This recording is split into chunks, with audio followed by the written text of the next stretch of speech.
Hey everybody, welcome back to Friday Night Behind the Lens. My name is Paul, and I am joined here with Ben Finch from Photos by Finch over in London.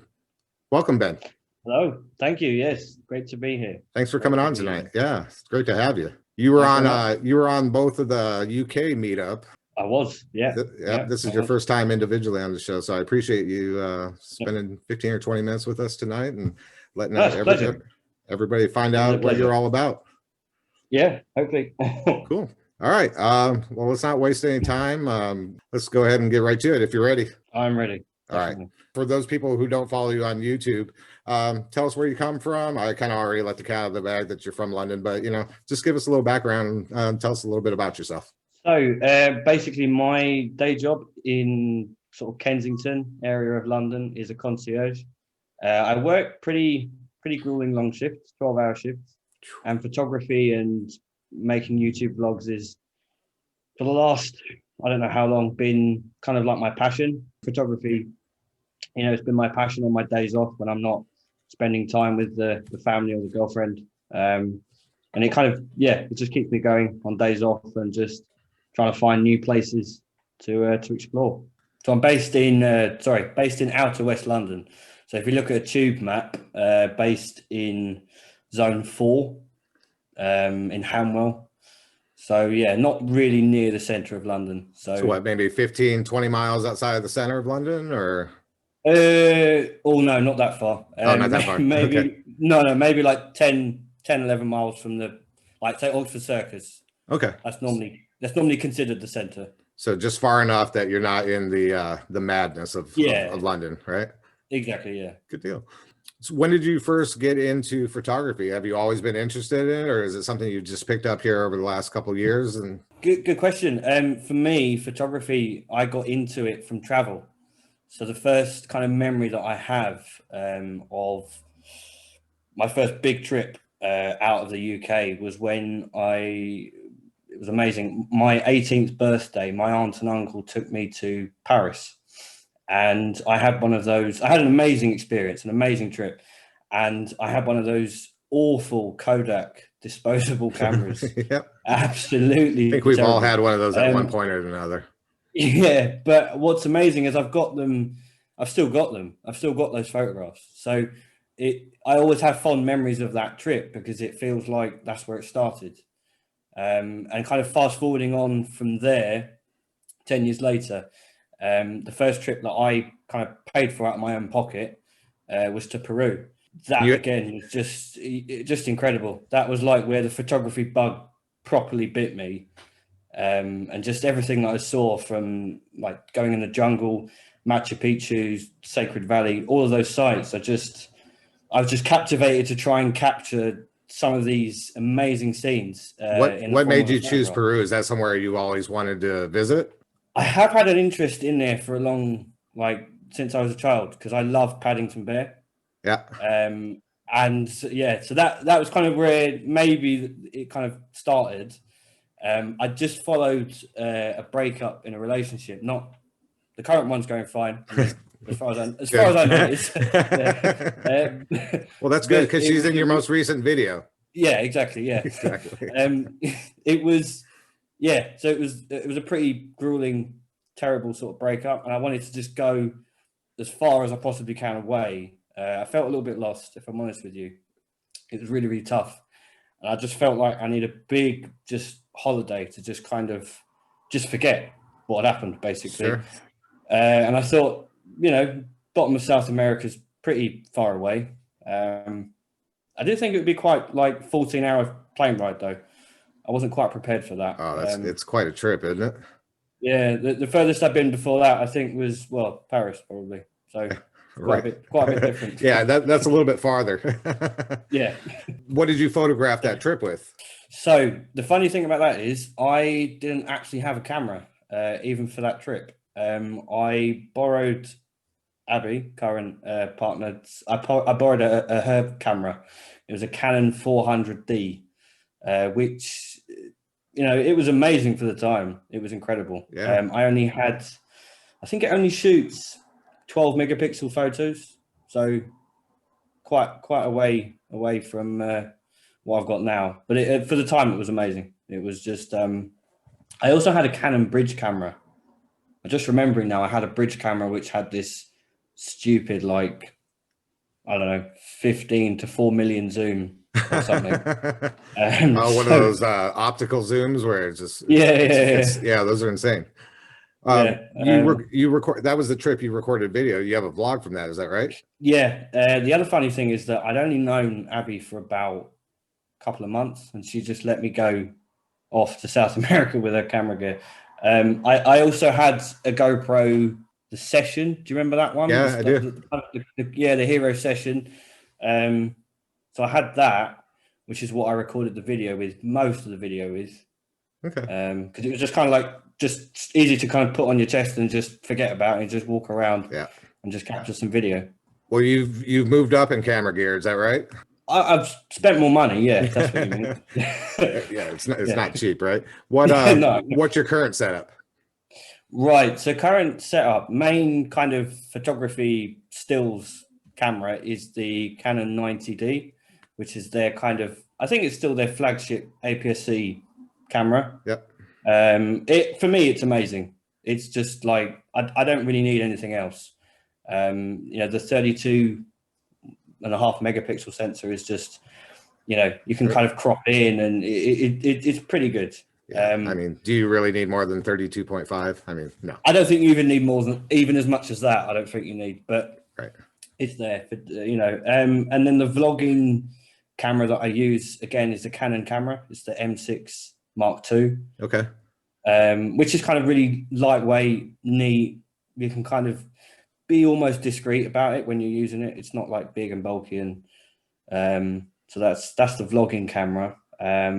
What's your, in terms of lenses? Yeah, lenses. Sorry. No, go ahead. That's what I was going to ask. No, in terms of lenses, I quite like Sigma lenses.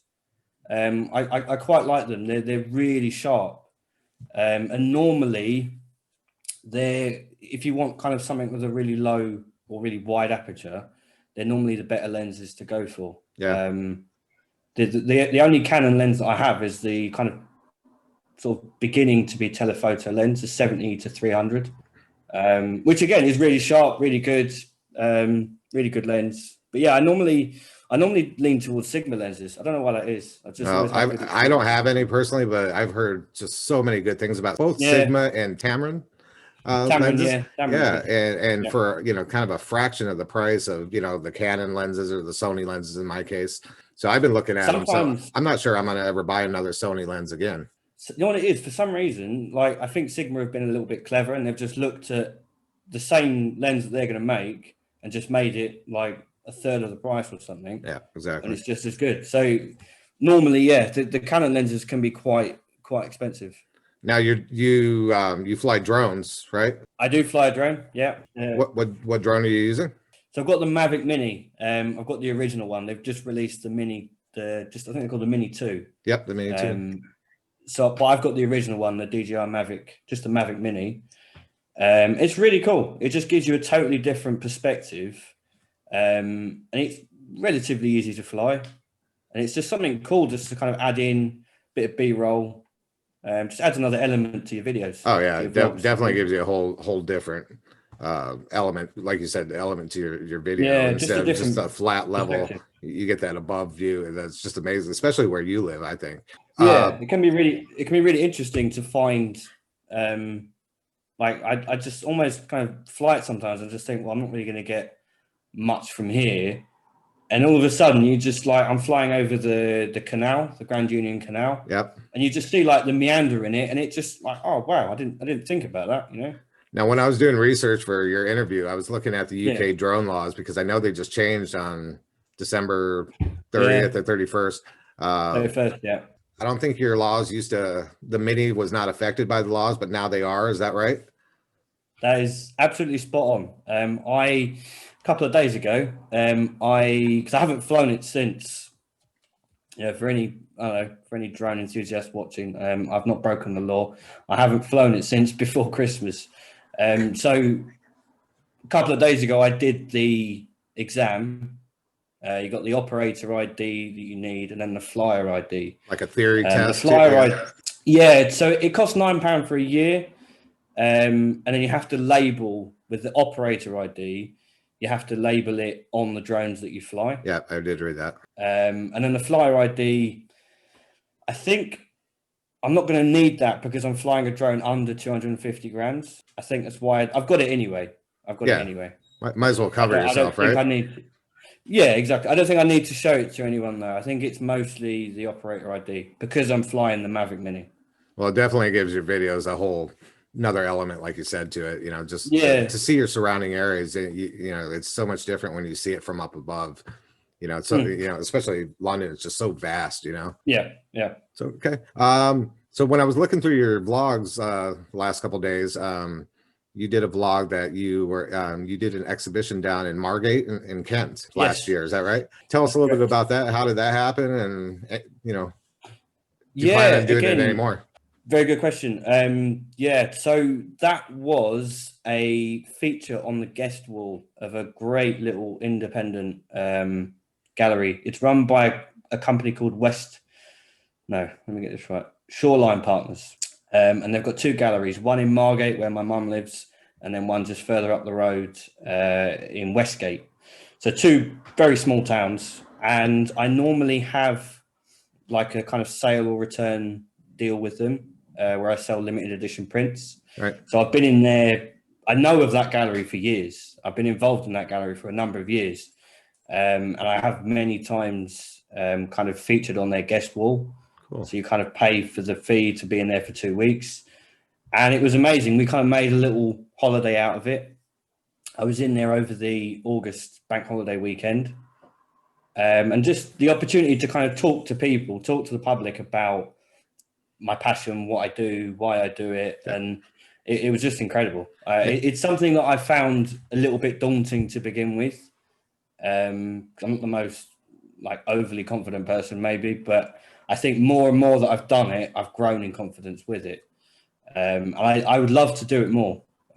Locally, around about September time, there is like an art trail in Ealing. Sadly, 2020 was cancelled. Sure. I don't need to explain why, obviously. But it's amazing. It basically, the nature of it is that any artist, age, type, anything, if you live or work in the borough of Ealing, you can exhibit in any given venue. So that could be a church, it could be a hotel lobby, it could be a restaurant, like anything, people's homes. And I've done that for the last couple of years, and the response and the opportunity to kind of the exposure, I suppose, is a good word. Yeah. The exposure that you get from it is just incredible. I didn't realize exactly how much interaction there would be. I kind of had the wrong approach to begin with. I thought it was kind of be almost like a business trying to sell, but then I thought, I quickly realized that it was more of an interaction with people that are genuinely interested in art. And it was just amazing like reaction from people that wanted to talk to me basically about what I do. So that for 2021, for this year. When will that be in 2021 if they do hold it? So it's the first 2 weekends of September. Okay. And I mean, as things go, you don't know. It could still be on. Hopefully it will be. Fingers crossed. Yeah, fingers crossed for that. So I love that event. Absolutely love it. Okay. So you started your YouTube channel just about a year ago. Is that right? Yeah. Yep. The first kind of, as we mentioned, I did upload a few videos, travel videos, but the first kind of landscape photography vlog that I did was about a year ago. And yeah, it was, I've always had an interest in photography since that 18th birthday trip. But I think I was inspired to, because I've always had an interest in making videos and that whole videography side of things. And it was like a hobby. It started off as just being a hobby, something new to do, something new to learn about, and just kind of see where it goes. Where do you feel like your channel's going now? Because I mean, looking through your videos, there's a little bit of travel in there. There's a little bit of landscape in there. You've done a couple reviews on printing companies, which I appreciate because I've actually taken advantage of that based on your review. And by the way, that's a beautiful picture there behind you. Yeah, it is. Yeah, and some wildlife stuff that you do really well too. So are you going to keep it kind of diversified, your channel like that, or do you plan on going more in a just one general direction after going forward? I think that given like the situation at the moment where travel is very much restricted, that has maybe forced me into still wanting to be creative, still wanting to make a video, but then maybe looking at like more product reviews and kind of that kind of stuff where I don't need to even leave the house in order to make a video. So I've actually started to like it. I have actually started to enjoy those kind of videos. So I don't see myself stopping doing that. Sure. I wouldn't just do something for the sake of it. I would make sure it was relevant to my channel. So I like to print my photographs for the gallery in Margate. So I'd always do a kind of review of a printing company. And then any kind of camera gear that maybe I've got to genuinely upgrade, you know, my kit, I may do a review on as well. And then obviously on location vlogs as well, you know, trying to find places closer to home. And then when we're able to travel, going a bit further, I'll always be interested by travel. That's always been like that's always been for me. That's always been the inspiration, you know. Well, right now, I mean, your style of vlog where it's kind of diversified is going to really work out for you, I think, because of the lockdown situation over there. I mean, you have a limited amount of things that you can do outside of your area, right? So you might as well do those reviews and do you know, vlogging around the local area and maybe, you know, just some stuff that you normally wouldn't do. But yeah, I think you got the right idea, at least for the time being, with this lockdown, not knowing how long it's gonna last. Well, yeah, exactly. May as well make the most of it in the best way possible. Exactly. Yeah. So last question that I have for you, okay? Yes. Okay, so if I didn't already follow you already and I came across your channel, what is going to make me hit that subscribe button?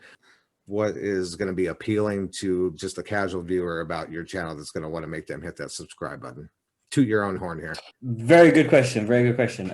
So I would say that I know, by the way, I know why I follow you. I'm just talking about just the casual viewer out there. So yeah, go ahead and talk yourself up here, buddy. So for me, it was all about escapism, I suppose. Once I realized that photography and making videos was something that I genuinely really wanted to do and was really interested in, it became all about escapism. Yep. Firstly, for myself, and then also that challenge of trying to share that on screen, trying to see how that translates, trying to get it to translate to the audience. And I think with the lockdown situation and not being able to travel that far, it's really emphasized the importance of my local community.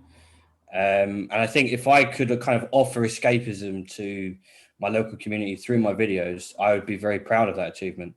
And the other thing is that there aren't, to my knowledge, there aren't many landscape photographers living in a big city that I know of. So I'm quite keen with that challenge. You know, you see street photographers that live in London or like an equally big city. Sure. Yeah.